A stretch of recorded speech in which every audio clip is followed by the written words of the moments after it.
Hello, everyone. I am so excited. We have back with us today Daryl Hatton. He's the CEO and founder of Fundraisr. We're talking about nonprofit crowdfunding today. This is such an important message for our nonprofit friends. Please, and if you're an individual wanting to raise money for a cause or whatever, you don't want to miss this episode. So stick around. Welcome to the Your Mark on the World show with your champion of social good, Devin D. Thorpe. This episode is made possible via the support of our sponsors, including Johnson & Johnson's Caring Crowd. Daryl, welcome to the show. Hey, Devin, thanks for having me back. Always love talking with you. We're thrilled to have you, and I want to thank you again for sponsoring the Giving Tuesday Streamathon we did back in late November. What a successful, fun event that was, and we really appreciate your support for making that work. Your ability to talk all day long is frightening. At the same time, it's awe-inspiring. So. It was a lot of fun. It was just amazing. We were able to pull together, it was about 95 interviews to do in a 24-hour period. And oh my gosh, I was just in pig heaven. I really was. Just so inspiring to talk to one person after another all around the world, Africa, Asia, Europe, the United States, and Canada, just everywhere, talking about their great projects. It just was, like I said, pig heaven for me. And we really appreciate your support. Happy to be there. Daryl, one of the things that we talked about that day, you and I, has stuck with me as being one of the most really truly profound insights around crowdfunding for nonprofits that I've heard in a long time. And that was the idea that nonprofits would benefit from doing lots of small campaigns rather than one big campaign. And so that means you need a partner who can deliver that. But why don't you, I've been thinking about this almost nonstop since you mentioned it, because I'm so excited about this concept. But why do you think that is such a powerful insight? It's really interesting. I think your experience and what we're seeing is that this starts to infect the way you think about projects and the way you think about funding. We call it microprojects. The old concept of divide and conquer. Take a big project, divide it into a whole bunch of small pieces, and work on funding those pieces. And so one of the things that the reason it works is that as donors, we want to solve problems. We want to finish them. We don't want to just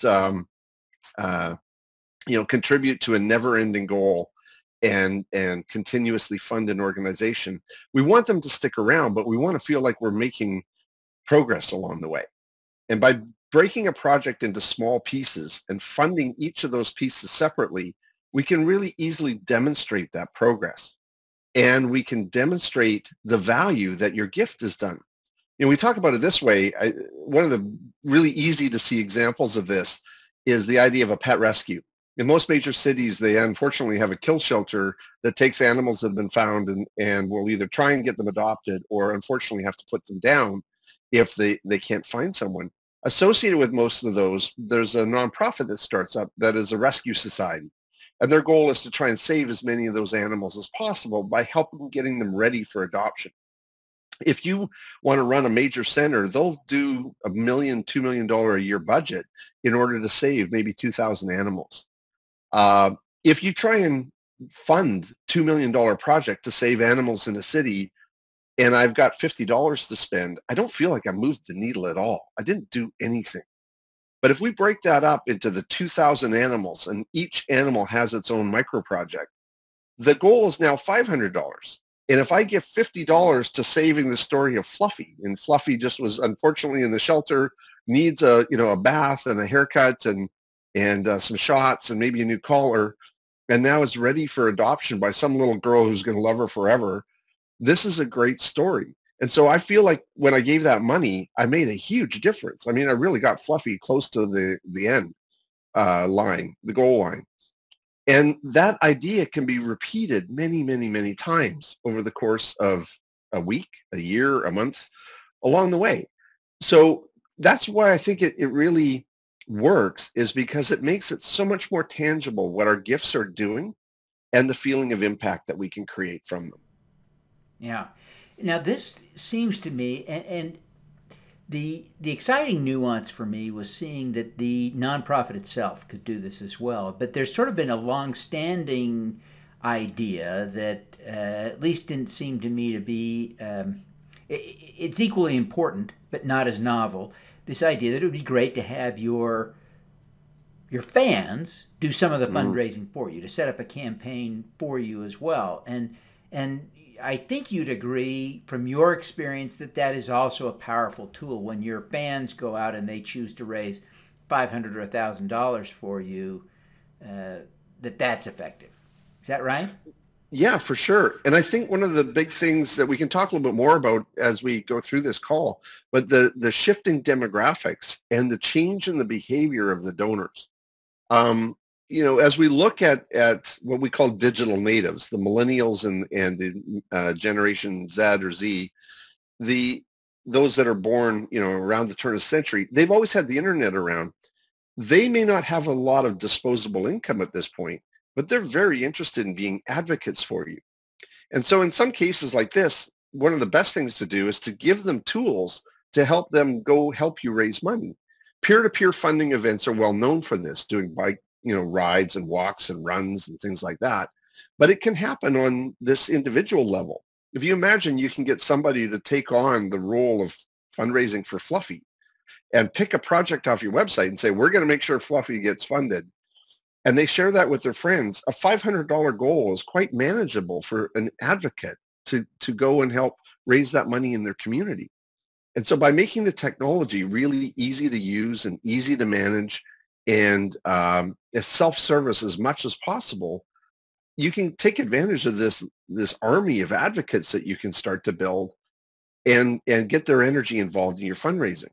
The great thing about it for the advocate is that they can feel like they made a difference. Like they really, they can kind of chalk it up among the friends and going, hey, we saved like four puppies this year.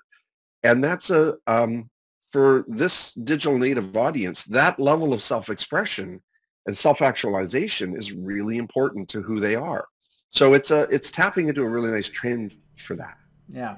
And you have focused on pets, and they're an obvious case, but most nonprofits, if they give it some thought, could identify ways to break down the work they do, either to individuals or other small projects.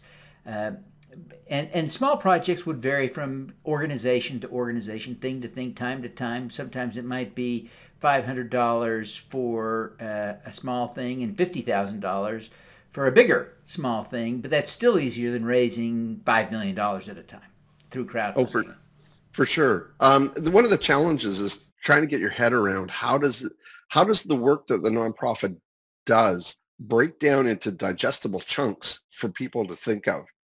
And we've seen examples of this in girls' education. One of the great examples is a cause called One Girl Can. They were focused on building schools in Eastern Africa because they know that if they can help get these girls educated, it substantially changes community life, both in the way they raise their children and the way that they contribute to the community, and even the level of power in the community, who gets to decide. So what they were doing is they were building these schools, and they'd fund a project for the school. What they started to experiment on earlier last year was the idea of telling the story of each girl individually. Now, overall, they're still funding the school, but they're funding the girls' access to that school as the way they communicate the story. And they're going for $3,500 each girl. And they're finding that they're getting them funded because people can now put a face on the story about how they're helping this girl. And, Purdy wants to be an engineer. How do we help Purdy get through her education to the point where she's attained that degree? And then they can talk about the next girl. So that was an example of breaking up funding schools into talking about the students as the way to fund the school. We can do this with poverty. We can do this with food. We can do this with mental or health services. There's all sorts of different ways to talk about taking care of an individual as opposed to taking care of the collective. I want to, you've been very generous with helping us think through strategy, and that is incredibly valuable no matter what platform anyone is using for doing this stuff. But let's take a minute and give people some clarity around how you make tools available on your platform to do exactly this. What do people do on your platform to make this work? Well, thanks for the kind words, because one of the things that I think we've discovered our mission along the way is we want to try and reimagine philanthropy. How can we take take some digital media marketing concepts and some psychology concepts, and the idea that if we connect causes, corporations, and consumers together, we can solve these problems more easily and enable that with technology. And so we have what we call an enterprise crowdfunding platform. And that takes some of the best of all the techniques for working in social media and working with a community and getting them engaged as advocates, and turns it into a highly efficient and effective way of raising money. So someone will come to our site. We have all sorts of examples of nonprofits like Habitats for Humanities or Boys and Girls Clubs or Boy Scouts or church groups, things like that. They'll start working with us by running a peer-to-peer event. They'll do their walk or their run or a climb, a rappelling event down the side of a building. And then we're trying to help them see how they could then use things like Microprojects to break it down. So the technology is really about helping them run their campaign, publish the campaign, work with social media to bring the community together and grow that community, and then move them along towards the idea of advocacy, making it really easy for them to do the advocacy themselves. So, it's easy to get to. It's one of our other goals is to make this really easy to afford. And we actually let people run all of our peer-to-peer tools and all of our advanced functionality for free. We don't charge fees for that. We just take a commission on the amount of money that they raise.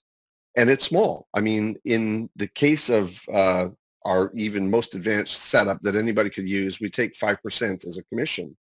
But if a lot of our customers use our free plan, where literally we just ask the donors to pay an optional tip to help us run the platform. And as a result, more of the money stays with the nonprofit, and there's no barrier to entry to try this stuff. It's really about experimentation at that point. Hey, can we try something with our community, learn how to talk to them, and we use the technology to make that easy to do. Yeah. Well, I think this is profound, and I appreciate you sharing that. Daryl, you've been at this for a while, not just at Fundraisr, but you've had a successful career up to this point. What are you most proud of having accomplished? My kids, but that's not professional. I think one of the things that happened out of this is that we discovered along the way the good that we were creating. I set out to create a company that would help me raise money for my lacrosse team. And, I was trying to scratch my own itch. We had to, do 50-50 draws and all sorts of things. And it was just difficult to make that work. So I started to investigate how could we use social media to do that. And out of that idea grew a company that helps make a pretty big impact for a lot of nonprofits. We've raised $135 million for over 200,000 projects in over 30 countries now. And that all started with the idea of, I wonder if I can get my guys to pay me online for playing lacrosse. So I think having it go from that idea into the company and along the way discovering the mission of what we do is really how do we help people do this? I'm proud of that we kind of allowed that to happen, or that we didn't drive it with just straight commercial activity along the way. There was a lot of heart involved because we discovered that that's what our customers wanted us to do, and that's what they appreciated about us, is how much we really wanted to help them win. So it's kind of concepts that you talk a lot about, how do we help each other succeed? And by working together, we can solve a lot of these social funding problems or challenges in the planet, and tell the success story that comes out of that. That's, I think, the part I'm most proud is that we've got a team that really lives that every day. And we get to do some good and have some fun. It's a lot of fun. It really is a lot of fun. So, Daryl, again, you've learned a lot. What's the most important lesson you've learned over your career? Wow. Um, Being yourself and authentic is one of the best ways to succeed. It drives people crazy because it feels so risky at times. But I think that for me, the more I was able to be myself in doing this job and lead from that, follow my team or participate with my team from that point of view has been one of the biggest learnings along the way of how powerful authentic connection with other people can be in creating change. You know, there's a lot of this job.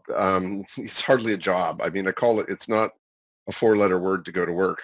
We love this, but it's been transformational because it really is about trying to live those higher ideals and then watching them come to play. They really do come out in the natural occurrence of what we do. Basic ideas like be generous, be helpful. If they don't have a way of working it with us, can we help them find a way to do it? Care about the person at the other end of the line and try and listen to what's really going on as opposed to the noise of the way the question is phrased sometimes. Things like that are a little hard to communicate sometimes, but by demonstrating and living in that way, it works a lot differently and we get a lot better result. Excellent. Daryl, you could be doing anything in the tech world. Not that you do this for free and don't have some great upside with this enterprise, but you're a super capable guy. Why get into this business of helping nonprofits raise money? Um, it started off with the idea that there was just a commercial opportunity there. I think the thing that drives me through the times when we weren't making a whole bunch of money, and we're still not. It's not a really lucrative business. We invest everything we have back into making the technology work better. Is I think I'm moved by some of the problems that we have in the world and how when we turn our mind to it, we solve them. I think that if we work hard enough, we'll solve some of these climate change issues. We'll solve some of the issues with our food supply and pollution in the oceans and things like that. But we have to really get behind the idea that we can do it. So this is a place, working with nonprofits and corporate partners who want to help them. I mean, a big trend that's coming is corporations are really looking at how do they help make a change in the world because their consumers are demanding that they stand for something and that they want to buy from businesses that are doing good in the world. But so helping nonprofits is just a rich field of opportunity to help make things better. And so from a personal satisfaction point of view, it feels really great that we can help so many other things move along. And I think if you will, there was a bit of a founding story that happened when we started Fundraisr. We really didn't understand what we were doing. Like we didn't understand why. It wasn't about saving the world. It was about building a business.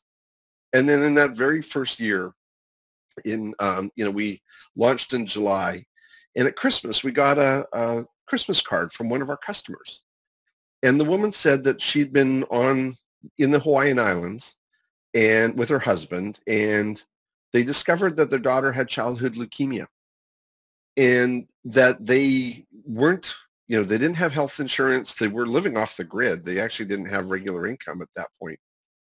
And they found a hospital, the military hospital in San Diego, would take their daughter in for treatment, but they had to get her there. They would take her because the father was originally in the military. So she put up a fundraiser page and she raised, I don't know, I think it was $3,000 or $3,500 to get them all plane tickets in a hurry to San Diego. And when they arrived, the doctor said to her, so this took, I don't know, three days. When they arrived, the doctor said to her, if you hadn't got her here by today or tomorrow, she might likely have died because childhood leukemia moves so quickly. So she wrote us a note saying, thank you for helping save my daughter's life. And that was like, wait, we did what? And we didn't understand at that point the impact that helping people raise money was having in their personal lives. And then we saw it later in helping the nonprofits deliver the mission. They could fund so many more puppy dogs. They could fund so many more, days of food for homeless people, and a whole variety of different results in the world. And that was kind of the epiphany moment where we went, wait, there's a lot more to this game than we thought. And once we started to be able to focus on that, it really changed our experience of working here. And that's, I think, one of the reasons why the team is so passionate about it, is that it's nice to go to bed every night going, yeah, we did some good today. Yeah, boy, for sure. Well, Daryl, what is your superpower?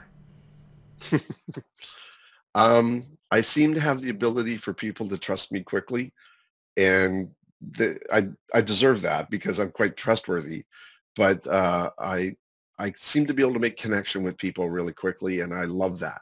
I think it helps me bring out the best of who they are in quickly, because I like doing that, and it's a ton of fun to be able to have that kind of connection with people. Oh, fantastic. Well, Daryl, thank you so much for taking the time to be with us today. Before you go, would you take just a minute and tell people how they can learn more about Fundraisr and how they can connect with you personally? Oh, for sure. Connecting with Fundraisr, check out our website, fundraisr.com, Fundrazr, or RAZR if you're Canadian, fundraisr.com. And you can see it up on the screen up here, just that.com. And you can learn a lot more about our tools. In particular, there's a kind of a how it works page tour that gives you some idea of the depth of the different kinds of options that we have. If they want to connect with me personally, I'm really publicly visible on LinkedIn. And, if you send through a request, please mention that they saw me on the show, because I also get a lot of salespeople that try and hit me there. But, if someone's wanting to have this conversation more, always interested in trying to help explain how microprojects can work, how social fundraising can work, and really how we can kind of transform the donor's experience so that we can reimagine how this works and get a lot more repeatable, sustainable funding going on for the causes that we work with. Oh, fantastic. Well, Daryl, thank you again for taking the time to be with us today. We wish you every success in continuing to make such a big difference in the world. And Devin, it's always a pleasure to be on your show, and you please keep doing what you're doing, because you're telling a very important strategy that I think is needed in the world, which is to be, communicate the successes that are happening and to be grateful for them. You're very good at being grateful for them, and that's one of the, if I think of things in my life, I think that's one of the key characteristics I tell people is remember to be grateful all the time, because it creates opportunities that you have no idea would have come your way. So thanks for having me on the show. No, thank you. Thank you. And again, good luck to you. So let's do some good. At Caring Crowd, we believe everyone has the power to make a difference. Through our crowdfunding platform for community health, we empower passionate people to drive real change.